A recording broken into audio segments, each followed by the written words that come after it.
Tania l'écoute à Marim, nous sommes au Pérec Rafé, la page Lamed Bet Amoud Aleph, 14 lignes par le bas, et là chez les Mata, ou Tachat Azman. L'Admour Zaken nous expliquait que Karovelech Adavar Meod est tout à fait accessible de pratiquer Torah Mitzvot. Il te suffit de méditer, de te rappeler que tu es disposé, dès le départ, à donner ta vie pour ne pas te détacher de Dieu et pour t'attacher à lui.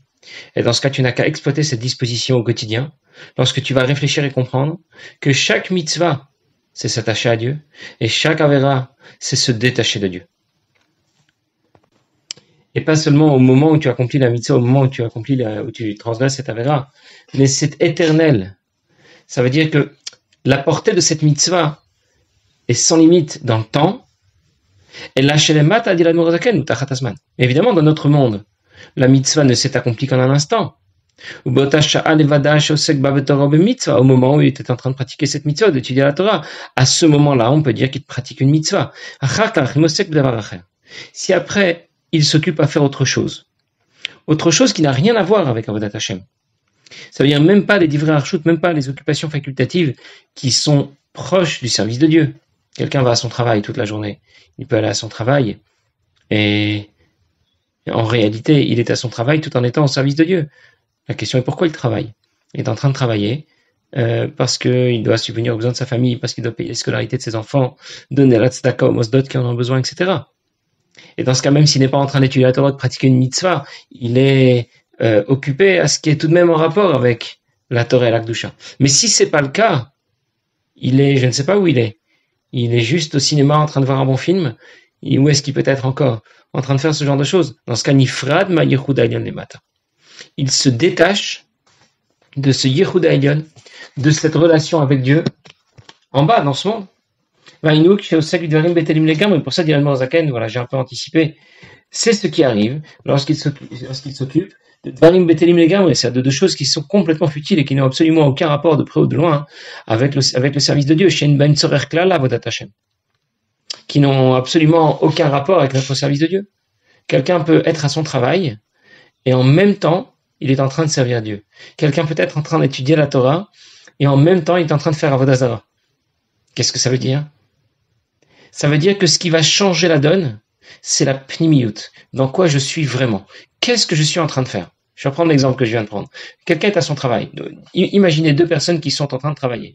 Peut-être même qu'ils sont collègues, associés. Les deux travaillent. Il y en a un, je vais dire, il est en train de faire Avodat Hashem. Et l'autre, il est en train de faire Avodah Zarah. Pourquoi? Le premier, à quoi il pense? Quelle est son intention? Il gagne de l'argent parce qu'il veut subvenir aux besoins de sa famille. Il ne veut pas qu'il manque de quelque chose. Il veut payer ses scolarités, soutenir les mosdot, donner la tzedaka, avoir de quoi payer pour les mitzvot. Ça demande aussi d'avoir de l'argent. Le deuxième, il travaille de la même manière et de l'extérieur, on ne voit pas la différence avec le premier. Mais lui, il travaille dans un autre esprit. Son objectif est ailleurs. Lui, il veut gagner de l'argent. Pour gagner de l'argent, il le dépenser pour se faire plaisir. Parce que il s'est mis dans la tête que tous les étés, il fallait qu'il puisse dépenser 5 ou 10 000 euros et aller dans un hôtel 5 étoiles en Israël ou ailleurs. Mais voilà, pour lui, c'est indispensable. Ça ne se fait que comme ça. Les vacances ne peuvent pas se concevoir autrement. Ou bien il lui faut absolument la dernière voiture, toute option avec les sièges en cuir, etc. Il veut travailler, il gagne peut-être la même somme tous les deux, mais pas dans la même intention. C'est la même chose pour quelqu'un qui va étudier la Torah. Quelqu'un va étudier la Torah. Imaginez deux personnes, peut-être même qu'ils apprennent ensemble. Ils sont en train de faire Chavruta. Ils apprennent tous les deux le même passage de Torah et le même moment. Le premier fait Avodat Hashem, le deuxième fait Avodah Zarah. Comment c'est possible? Le premier ne pense pas à ce qu'il va obtenir en étudiant la Torah. Quel diplôme il pourra peut-être décrocher, quel poste, je ne sais quoi. Il ne pense qu'à étudier la Torah, pour Akadosh Baruch Hu. Le deuxième, il veut étudier la Torah parce qu'il veut devenir arabe, il veut qu'on le respecte, il veut avoir un poste, il veut gagner de l'argent avec ça. Il y a une recherche derrière. Et ça, personne ne le saura jamais. C'est à l'intérieur que ça se passe. D'où l'idée, c'est pas seulement une idée, ça vient nous dire à quel point c'est impérieux d'apprendre la chassidoute, parce que c'est ce qui va nous orienter dans la bonne direction. On n'attend pas seulement de nous de faire ou de ne pas faire certaines choses. On attend de nous de faire ce que nous avons à faire, de respecter les interdictions, et en plus avec l'intention adéquate. Mais lorsque quelqu'un a vraiment fait est vraiment occupé à des dvarim betelim, c'est-à-dire des choses futiles qui n'ont vraiment aucun intérêt de prendre de loin pour Avodat Hashem, eh bien il s'est aussi détaché d'Akadosh Baruch Hu. mais il est capable de faire tchouva. Je répète ce que nous avions dit déjà la dernière fois. Lorsque quelqu'un fait une avéra, il se détache d'Akadosh Baruch Hu pour l'éternité. Une éternité qui se conçoit dans le divin. Il s'attache à Akadosh Baruch Hu en faisant une mitzvah pour l'éternité. Comme le divin peut concevoir la notion d'éternité. Au-delà du temps, au-delà de tout le cadre du temps que nous connaissons, dans lequel nous évoluons. Mais la différence, c'est que jamais une mitzvah ne pourra être effacée, alors qu'une avéra pourra l'être. Alors nous, on a un peu de mal avec ces notions, parce que déjà la notion d'éternité nous dépasse. Mais voilà, il faut essayer de l'accepter comme ça. Je fais une avéra. Quelqu'un va faire une avéra, quelqu'un va faire une mitzvah. Les choses se produisent à un niveau qui est au-delà du temps, avec un avantage, c'est que les avérotes, on peut les effacer, on peut faire tchouva. Lorsqu'il revient et qu'il va faire de nouveau avodat Hashem, il va étudier la Torah, il va prier, il va étudier, il va faire une mitzvah, il va kesh mechila me Hashem. Et il va demander pardon à Kadosh Baruch Hu. Parce qu'il lui était possible d'étudier la Torah. Velo Hasak. Il l'a pas fait. Il n'a pas étudié la Torah convenablement. Eh bien, Hashem Yislachlo. Hashem va lui pardonner.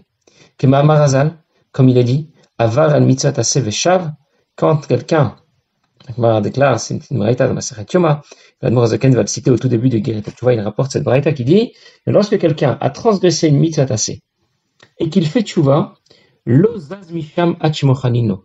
Il n'a pas le temps de bouger de là où il est, que déjà Kadosh Baruch Hu lui a pardonné. Ça veut dire, je vais juste anticiper un petit peu, on le reverra quand on arrivera à Geret HaTshuva. Nous, on pourrait penser, si on est pardonné immédiatement, c'est donc que transgresser une mitzvah taseh, c'est peut-être pas si grave que ça. Puisqu'il suffit de décider de faire tchouva et on est immédiatement pardonné. L'Admor Zaken va expliquer dans Geret HaTshuva, nous le reverrons, que c'est tout le contraire. C'est qu'on te pardonne parce que ce que tu as raté est irrattrapable. La mitzvah que tu aurais pu accomplir ne peut pas être récupérée. Plus tard, tu peux en faire d'autres, mais pour l'instant, cette mitzvah ne peut plus être récupérée. Alors, qu'est-ce qu'on peut te faire? Quelle est la seule solution qui nous reste? Eh bien, c'est de te pardonner, puisque de toute façon, rien d'autre ne peut être réalisable. Je vais d'ailleurs revenir sur ce que je disais il y a un instant. Ce que j'ai dit n'est pas tout à fait précis. Je viens de vous dire que lorsque quelqu'un accomplit une mitzvah, alors il obtient une relation éternelle et profonde avec Akadosh Baruch Hu. Lorsqu'il fait une avéra, alors il se détache d'Akadosh Baruch Hu de façon aussi éternelle. Ce n'est pas un problème temporaire, c'est un problème permanent. Sauf que lorsqu'il va faire tchouva, on va lui pardonner. Ça veut dire quoi? Qu'est-ce qu'on va lui pardonner? On va lui pardonner d'avoir fait une avéra. Très bien. Ça veut dire que le fait de s'être détaché d'Akadosh Baruch Hu, sur cela, il y a un remède, il y a une solution. Il y a la tchouva. Mais il y a quelque chose qu'on ne peut pas rattraper, qui n'est pas réparable. C'est qu'au moment où tu as fait cette avéra, et tu aurais eu l'occasion d'utiliser ce temps-là pour faire une mitzvah, et tu ne l'as pas fait, ça c'est irrattrapable. Ça c'est quelque chose qu'on ne pourra jamais rattraper. Entre parenthèses, j'ai dit qu'on ne pourra jamais le rattraper, mais nous verrons aussi dans les Geret HaTshuva qu'il existe une forme de tchouva supérieure, qui est au-delà de la première forme de tchouva, et qui permettra tout de même de rattraper même cette situation où la mitzvah que j'aurais pu accomplir à un temps donné n'a pas été accomplie. Bien, je ne vais pas trop anticiper sur Geret HaTshuva, c'est pas notre sujet ici, mais au moins ça vient nous faire prendre conscience. Lorsqu'on va réfléchir et méditer à tout cela, et du coup, on va prendre conscience que lorsqu'une mitzvah se présente, lorsqu'une avéra se présente, c'est une décision cruciale que je vais prendre lorsque je vais faire cette mitzvah ou lorsque je vais transgresser cette avéra. C'est pas juste un moment de faiblesse, bon, c'est comme ça arrive, ou bien j'ai fait une mitzvah, tant mieux, tant pis, voilà, pourquoi pas faire des mitzvahs, après tout, on m'a dit que ça pouvait être utile.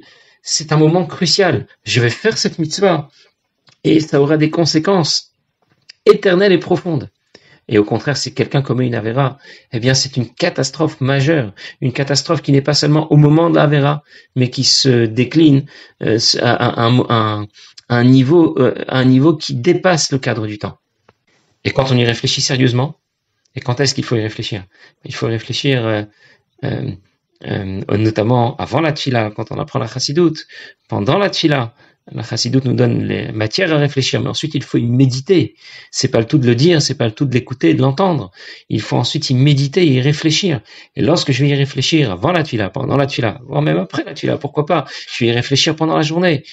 Du coup, ce sera beaucoup plus simple pour moi de pratiquer les mitzvot. Je vais les pratiquer dans un autre esprit. Je vais étudier la Torah dans un autre esprit. Et c'est cela qui change tout. C'est la profondeur de notre intention. Et c'est ce que la chassidoute veut nous apporter. davantage de profondeur. C'est lié d'ailleurs au sujet de Msirut Nefesh.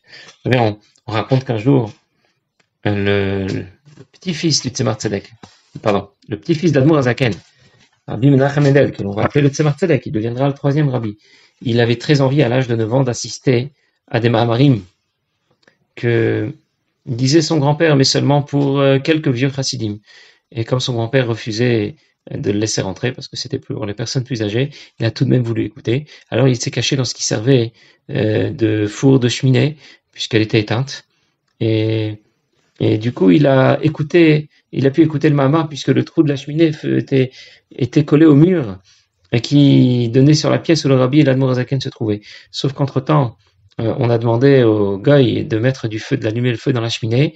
Le feu a été allumé, mais le problème c'est que la fumée ne s'évacuait pas, donc il y a tout de suite eu beaucoup de feu dans la maison. Alors on a sorti le bois qui était en train de brûler. Il y avait quelque chose qui apparemment obstruait la cheminée, et on a trouvé quelqu'un.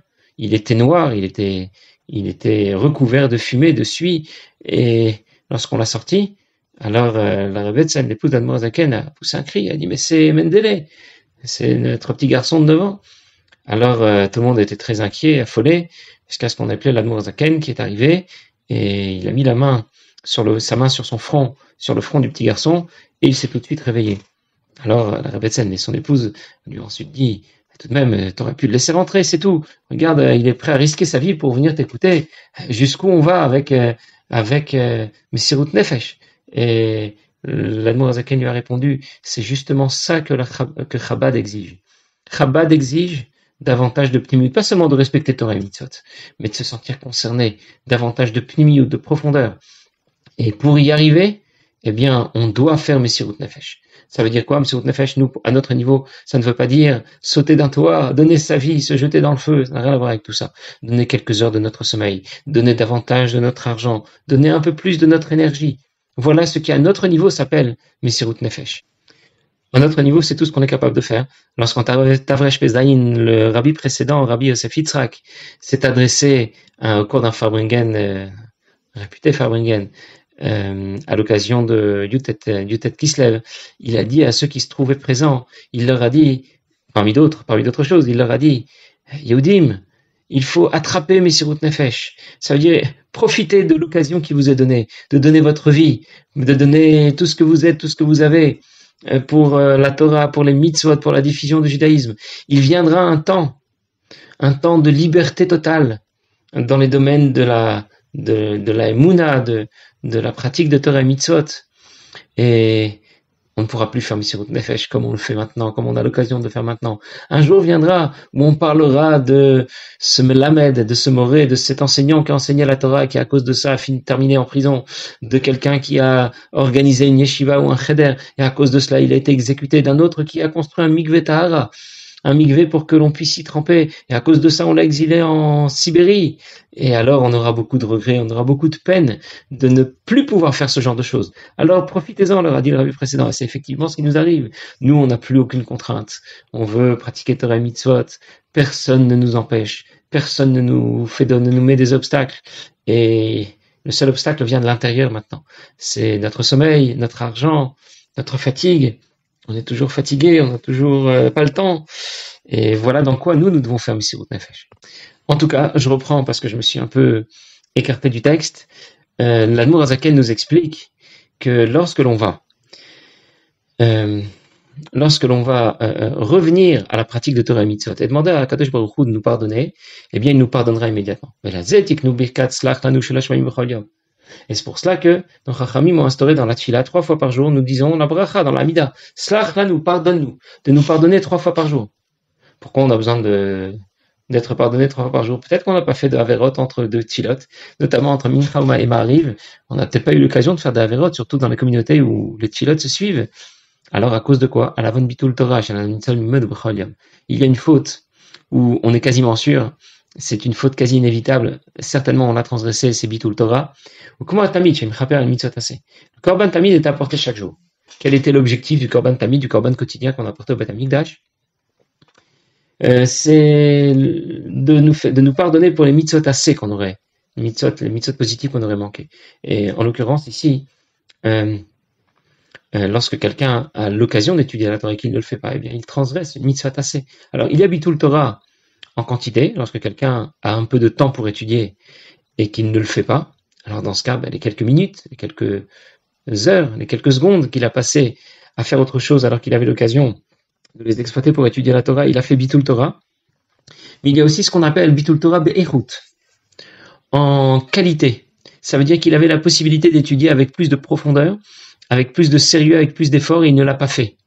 Et le Rabbi rapporte, dans une sira de Chag HaShavuot, je crois que c'était Zayin, que lorsque quelqu'un, un riche qui amène le korban d'un pauvre, il y a certains korbanot, korbanolé veyoret, que l'on a porté dans certaines circonstances, dont la valeur varie en fonction des moyens de celui qui la porte. Si c'est quelqu'un qui est riche, ce sera un bœuf. Si c'est quelqu'un qui est moins riche, ce sera des oiseaux. Et s'il est encore moins riche, ce sera un peu de farine. Que se passe-t-il si quelqu'un est riche? Il était en mesure d'amener un bœuf, ou des oiseaux, et finalement il va apporter un peu de farine. On ne dit pas, c'est déjà pas mal, et on va pas dire qu'il a rien fait, c'est déjà quelque chose. Eh bien, pas du tout. La halakha nous dit que Ashir she'evi korban ani lo yatsa. Un riche qui amène le korban d'un pauvre, il n'est pas quitte. Et dans ce cas, dans notre situation aussi, quelqu'un qui a l'occasion d'étudier la Torah avec profondeur, avec des efforts, avec beaucoup de finesse, il a les moyens d'y arriver. Et au lieu de ça, il étudie, mais superficiellement, sans faire trop d'efforts. Ce que je comprends, je comprends. Et ce que je comprends pas, ça restera des zones d'ombre et ça ne m'empêchera pas de dormir ni d'avancer. Eh bien voilà, il a manqué cette mitzvah de bitul Torah, au moins be'echut, au moins en qualité. Le Rabbi dit, même si tu sais que tu vas pouvoir demander à Kadosh Baruch Hu de te pardonner, et tu sais qu'il te pardonnera, la preuve c'est que ensuite tu vas dire la bracha, Baruch Ata Hashem, Chanun Amar Belisloach. S'il y avait le moindre doute qu'Akadosh Baruch Hu nous pardonne ou pas, on n'aurait pas fait une bracha. C'est une bracha misafek dans le doute, on ne fait pas une bracha levatala. C'est donc que si on est capable de faire la bracha, c'est certain, la Morazaken nous reprendra dans Gret Hatshuva, Akadosh Baruch Hu nous pardonne. Alors, peut-être qu'on rentre dans la situation où RTV Shuv, il s'agit alors de quelqu'un qui compte, qui dit je vais faire des fautes, de toute façon je vais faire tchouva ensuite. Alors Mazaka nous dit non. Quand est-ce que l'on va dire que quelqu'un on ne le laissera pas faire tchouva? Nous avons déjà parlé de ça il y a quelques jours. C'est seulement dans le cas où au moment où il commet cette faute, il compte sur la tchouva. Mais si après avoir fait cette faute, après un moment de faiblesse, eh bien il a l'idée de faire tchouva, eh bien sûr qu'on acceptera sa tchouva et on l'encouragera à faire tchouva, on l'aidera à faire tchouva.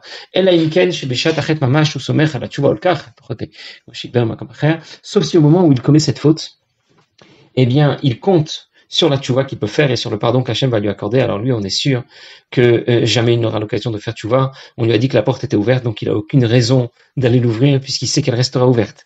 Et donc jamais il ne s'engagera à faire tchouva, comme j'ai déjà expliqué, je pense, hier, avant-hier, ou il y a quelques jours, en tout cas, il n'y a pas très longtemps.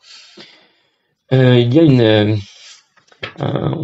raconte qu'un jour, quelqu'un a été reçu en Yichidout, c'était un élève de la Yeshiva qui a été reçu en Yichidout par le Rabbi, et le Rabbi lui a demandé ce qu'il étudiait, il lui a répondu qu'il étudiait Cheskat Abatim.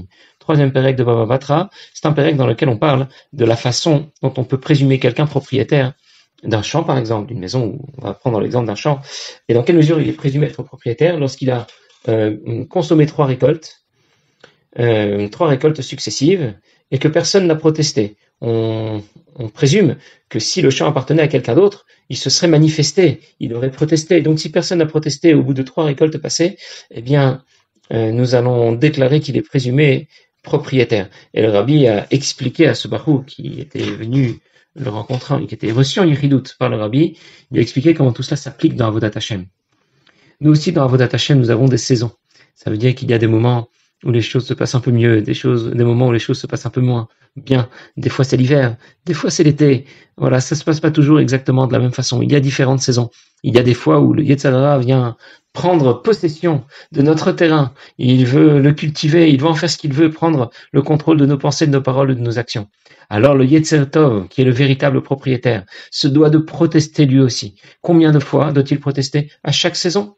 À chaque fois qu'il y a un changement, les changements se produisent le matin, l'après-midi, le soir, et donc à chacun de ces moments de la journée, le Yetzer Hara proteste. Et lorsque l'on déclare dans la Hamida 3 fois par jour, Slach lanu avinu, pardonne-nous, on est en train d'exprimer nos regrets, notre volonté de faire tchouva, c'est notre façon de protester contre le Yetzer Hara pour qu'il ne soit pas présumé propriétaire du terrain, propriétaire de nos pensées, de nos paroles et de nos actions, et de cette façon, on pourra le renvoyer définitivement. Voilà, donc pour conclure, chaque juif est disposé à donner sa vie pour Akadosh Baruch Hu, pour être avec Akadosh Baruch Hu, ne pas se séparer de lui. Et lorsque quelqu'un va se rappeler que chaque Avera, chaque mitzvah le relie à Akadosh Baruch Hu, chaque Avera le détache d'Akadosh Baruch Hu, eh bien pour lui ce sera beaucoup plus facile de pratiquer Torah mitzvot en pensée, en parole et en action. Passez une bonne journée.